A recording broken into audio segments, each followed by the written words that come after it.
In my tortured ears there sounds unceasingly a nightmare whirring and flapping, and a faint, distant baying, as of some gigantic hound. It is not dream. It is not, I fear, even madness, for too much has already happened to give me these merciful doubts. St. John is a mangled corpse. I alone know why, and such is my knowledge that I am about to blow out my brains for fear I shall be mangled in the same way. Down unlit and illimitable corridors of eldritch fantasy sweeps the black, shapeless nemesis that drives me to self-annihilation. May heaven forgive the folly and morbidity which led us both to so monstrous a fate. Wearied with the commonplaces of a prosaic world, where even the joys of romance and adventure soon grow stale, St. John and I had followed enthusiastically every aesthetic and intellectual movement which promised respite from our devastating ennui. The enigmas of the symbolists and the ecstasies of the pre-Raphaelites were all ours in their time, but each new moon was drained too soon of its diverting novelty and appeal. Only the somber philosophy of the decadence could help us, and this we found potent only by increasing gradually the depth and diabolism of our penetrations. Baudelaire and Huysmans were soon exhausted of thrills, till finally there remained for us only the more direct stimuli of unnatural personal experiences and adventures. It was this frightful emotional need which led us eventually to that detestable course which, even in my present fear, I mention with shame and timidity. That hideous extremity of human outrage, the abhorred practice of grave robbing. I cannot reveal the details of our shocking expeditions, or catalogue even partly the worst of the trophies adorning the nameless museum we prepared in the great stone house where we jointly dwelt, alone and servantless. Our museum was a blasphemous, unthinkable place where, with the satanic taste of neurotic virtuosi, we had assembled a universe of terror and decay to excite our jaded sensibilities. It was a secret room, far, far underground, where huge winged demons, carven of basalt and onyx, vomited from wide grinning mouths weird green and orange light, and hidden pneumatic pipes ruffled into kaleidoscopic dances of death the lines of red charnel things hand in hand, woven in voluminous black hangings. Through these pipes came, at will, the odors our moods most craved, sometimes the scent of pale funereal lilies, sometimes the narcotic incense of imagined eastern shrines of the kingly dead, and sometimes, oh, how I shudder to recall it, the frightful, soul-upheaving stenches of the uncovered grave. Around the walls of this repellent chamber were cases of antique mummies, alternating with comely, lifelike bodies, perfectly stuffed and cured by the taxidermist's art, and with headstones snatched from the oldest churchyards of the world. Niches here and there contained skulls of all shapes, and heads preserved in various stages of dissolution. There one might find the rotting bald pates of famous noblemen, and the fresh and radiantly golden heads of new-buried children. Statues and paintings there were, all of fiendish subjects, and some executed by St. John and myself. A locked portfolio, bound in tanned human skin, held certain unknown and unnameable drawings which it was rumored Goya had perpetrated, but dared not acknowledge. There were nauseous musical instruments, stringed, brass, and woodwind, on which St. John and I sometimes produced dissonances of exquisite morbidity and cacodemoniacal ghastliness, whilst, in a multitude of inlaid ebony cabinets, reposed the most incredible and unimaginable variety of tomb loot ever assembled by human madness and perversity. It is of this loot, in particular, that I must not speak. Thank God I had the courage to destroy it long before I thought of destroying myself. The predatory excursions on which we collected our unmentionable treasures were always artistically memorable events. We were no vulgar ghouls, but we worked only under certain conditions of mood, landscape, environment, weather, season, and moonlight. These pastimes were to us the most exquisite form of aesthetic expression, and we gave their details a fastidious technical care. An inappropriate hour, a jarring lighting effect, or a clumsy manipulation of the damp sod would almost totally destroy for us that ecstatic titillation which followed the exhumation of some ominous, grinning secret of the earth. Our quest for novel scenes and piquant conditions was feverish and insatiate. St. John was always the leader, and he it was who led the way at last to that mocking, accursed spot which brought us our hideous and inevitable doom. By what malign fatality were we lured to that terrible Holland churchyard? I think it was the dark rumor and legendary, the tales of one buried for 5 centuries, who had himself been a ghoul in his time, and had stolen a potent thing from a mighty sepulchre. I can recall the scene in these final moments. The pale autumnal moon over the graves, casting long, horrible shadows. The grotesque trees drooping sullenly to meet the neglected grass and crumbling slabs. The vast legions of strangely colossal bats that flew against the moon. The antique ivied church, pointing a huge spectral finger at the livid sky. The phosphorescent insects that danced like death fires under the yews in a distant corner. The odors of mold, vegetation, and less explicable things that mingle feebly with the night wind from over far swamps and seas. And, worst of all, the faint, deep-toned baying of some gigantic hound we could neither see nor definitely place. As we heard the suggestion of baying, we shuddered, remembering the tales of the peasantry, for he whom we sought had centuries before been found in this selfsame spot, torn and mangled by the claws and teeth of some unspeakable beast. I remember how we delved in the ghoul's grave with our spades, and how we thrilled at the picture of ourselves, the grave, the pale watching moon, the horrible shadows, the grotesque trees, the titanic bats, the antique church, the dancing death fires, the sickening odors, the gently moaning night wind, and the strange, half-heard, directionless baying of whose objective existence we could scarcely be sure.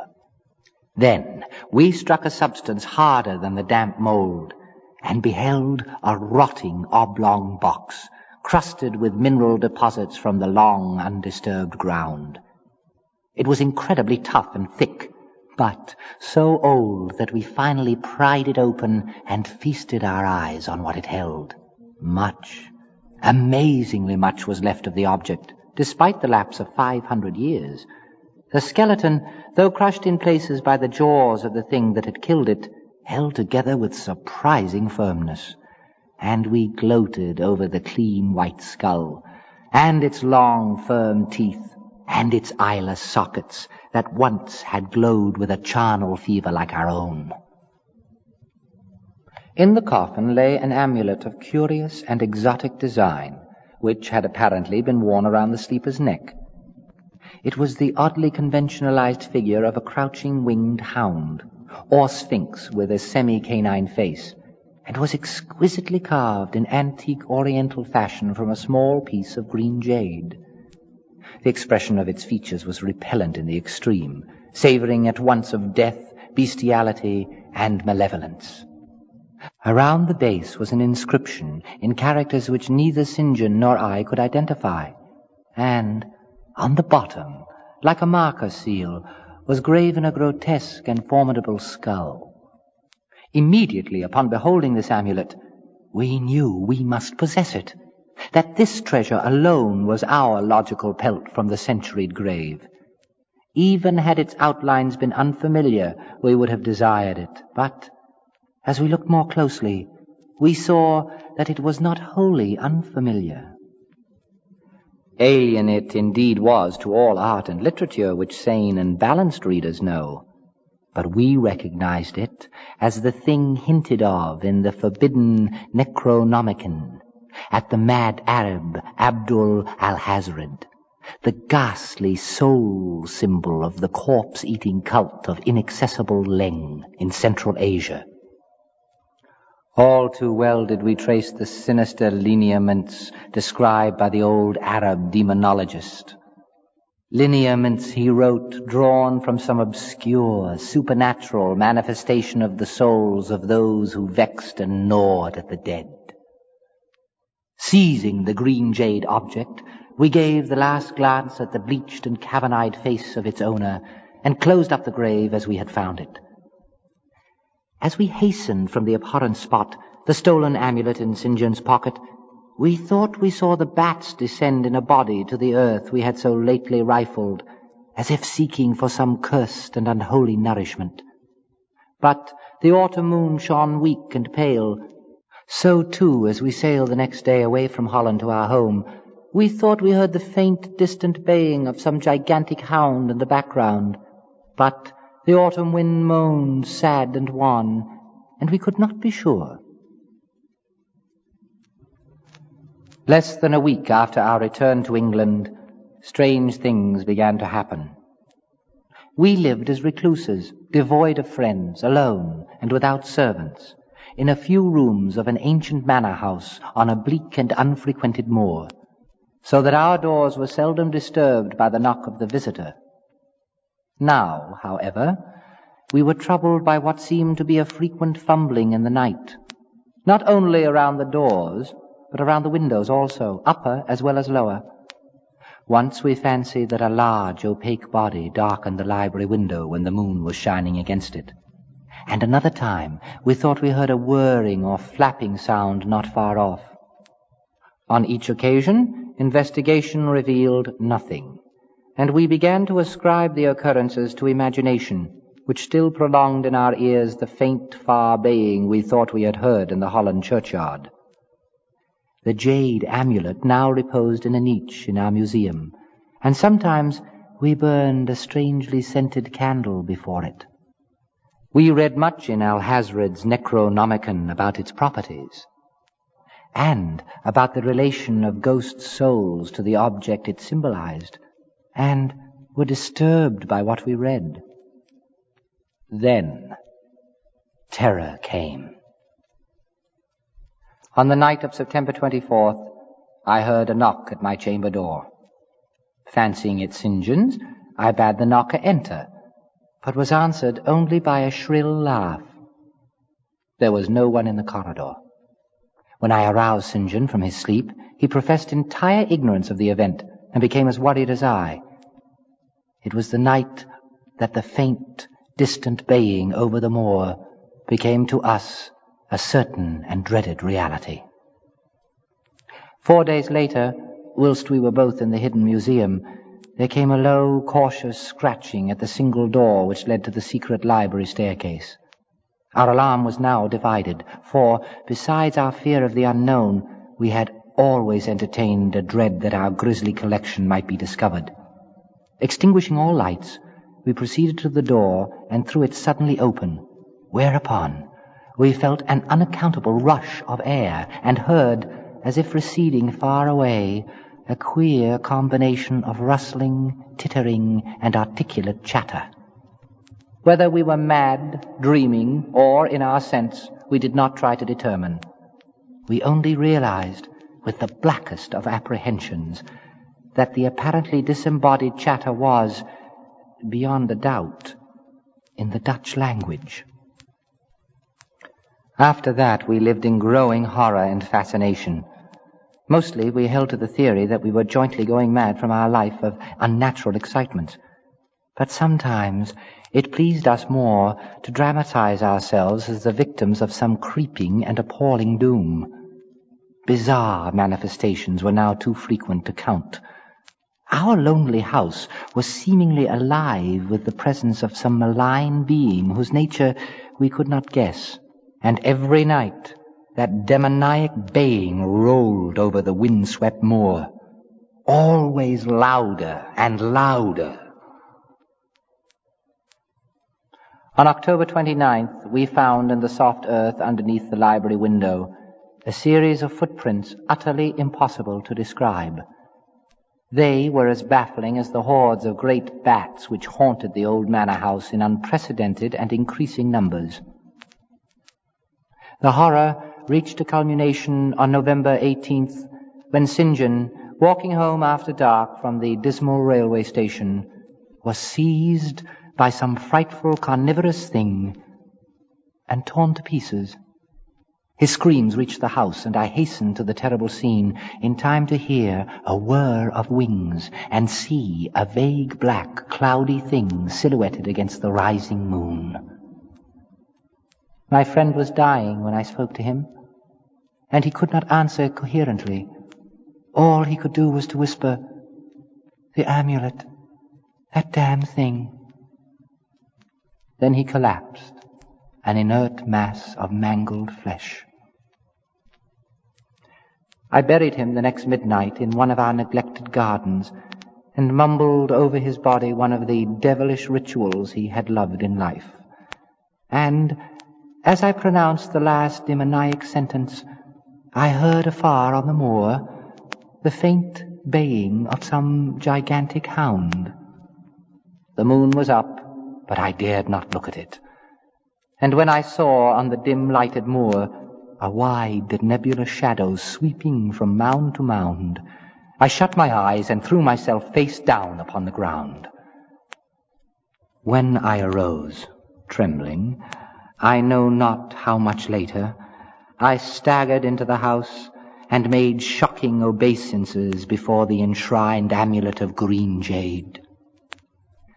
Being now afraid to live alone in the ancient house on the moor, I departed the following day for London, taking with me the amulet after destroying by fire and burial the rest of the impious collection in the museum.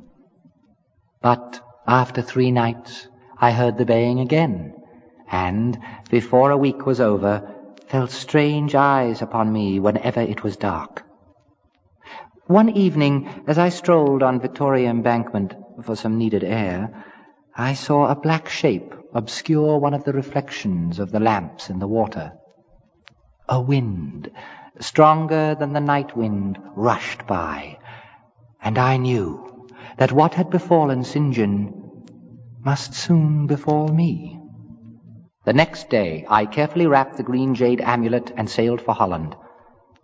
What mercy I might gain by returning the thing to its silent, sleeping owner, I knew not, but I felt that I must try any step conceivably logical.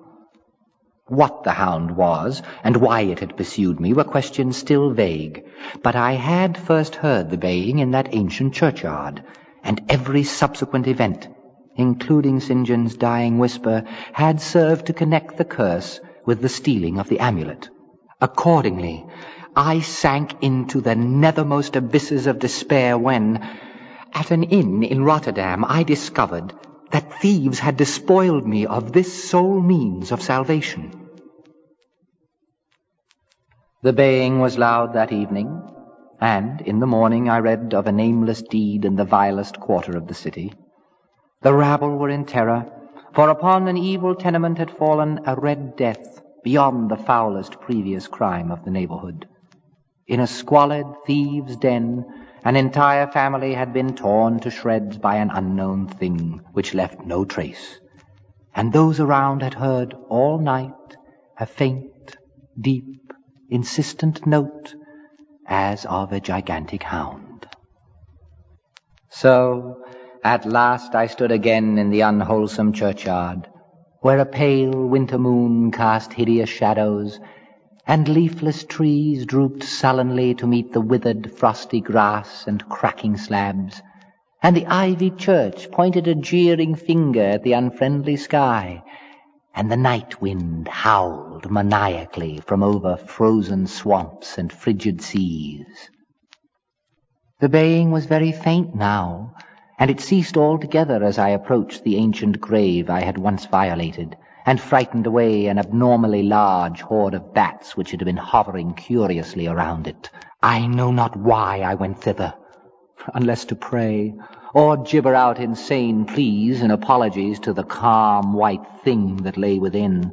But, whatever my reason, I attacked the half-frozen sod with a desperation partly mine and partly that of a dominating will outside myself. Excavation was much easier than I expected, though at one point I encountered a queer interruption. A lean vulture darted down out of the cold sky and pecked frantically at the grave earth, until I killed him with a blow of my spade. Finally, I reached the rotting oblong box and removed the damp nitrous cover. This is the last rational act I ever performed.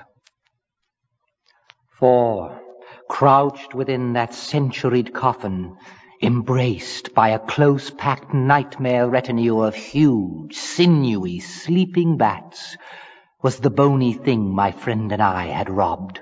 Not clean and placid as we had seen it then, but covered with caked blood and shreds of alien flesh and hair, and leering sentiently at me, with phosphorescent sockets and sharp ensanguined fangs, yawning twistedly in mockery of my inevitable doom. And when it gave donic bay as of some gigantic hound, and I saw that it held in its gory, filthy claw the lost and fateful amulet of green jade, I merely screamed and ran away idiotically, my scream soon dissolving into peals of hysterical laughter. Madness rides the star wind, claws and teeth sharpened on centuries of corpses, dripping death astride a bacchanal of bats from night-black ruins of buried temples of Belial. Now, as the baying of that dead, fleshless monstrosity grows louder and louder, and the stealthy whirring and flapping of those accursed web-wings circles closer and closer, I shall seek, with my revolver, the oblivion which is my only refuge from the unnamed and unnameable.